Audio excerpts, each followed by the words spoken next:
Before the big gig, here's part one of our exclusive interview with the legendary Chris Cornell. And we'll pick up the banter when I ask Chris what his preferred type of gig was, small club shows or huge outdoor events. I like to do all of them. We actually did do a club tour in the U.S. when we started out, and it was great. You know, the only problem with it was that at some point, because there was a club fire over there and people died, and then the fire marshal started getting really uptight about how many people were in your gig, and in the States, all the club dates and theater shows sold out like in minutes. So there's a lot of people that wanted to see us that bought the record that couldn't. And that started to get irritating by the end. It was like, you know, if I ran into someone like, yeah, I tried to get tickets, I'm a big fan, but I couldn't get in. We couldn't let them in either because they were really strict about how many people were there. So it was kind of a hassle. And so it's better to play a gig where everybody that wants to see you can come and see you.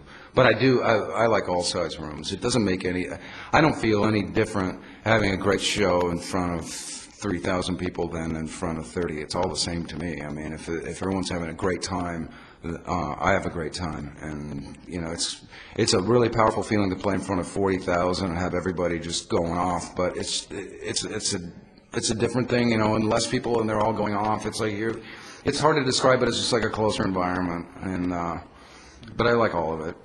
I don't know if you'll grimace this or not, but it can't be argued with, really. Audioslave are a rock and roll supergroup.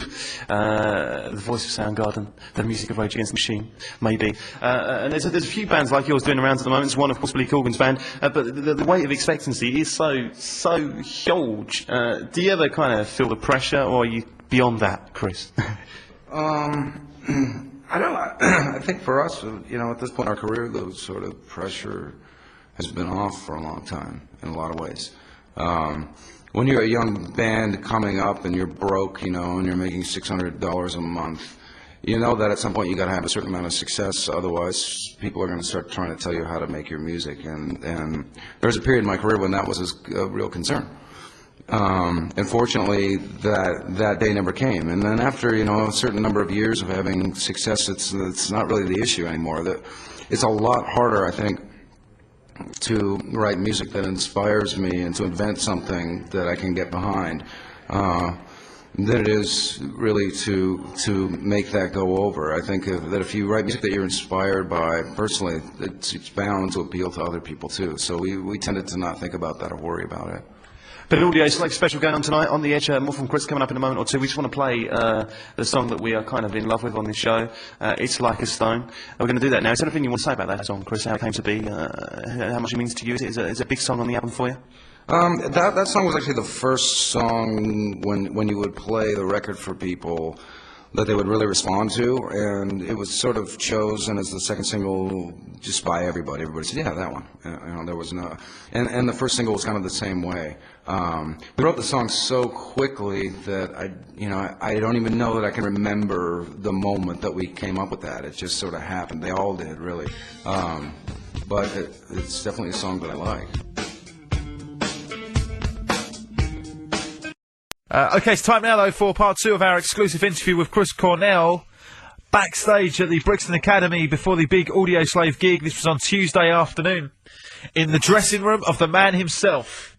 So I asked Chris what his take was on the Audioslave album being available to download off the net, illegally, of course, months before its official release. Here's what he had to say. Well, it makes it different. I mean, those were demos. A lot of the songs were different. None of it was finished. It was all just kind of demos for the album. And the biggest problem seemed to be that people thought it was the album. But at the end of the day, that wasn't a problem because people seemed to like it. In the States, some of those songs became like #1 requested songs overnight. And they only played them for a couple of days. So it was like half of it was kind of like, wow, this is a drag. They're playing our demos and we don't want them to. And that kind of sucks. But the other half of it was they're playing our demos and that means that people want to hear it and people want to play it and people are excited about what we do. But it makes it just kind of ridiculous for when you're making a record. Like, you have to be so careful. You can't give anybody an advance copy. You can't leave them in your car in case someone else gets it. I mean, it's just stupid. You know, I was at a gig. I was talking to a radio girl, a PR girl, and she had the first copy of the Madonna single. She had to to get it to some radio station over here.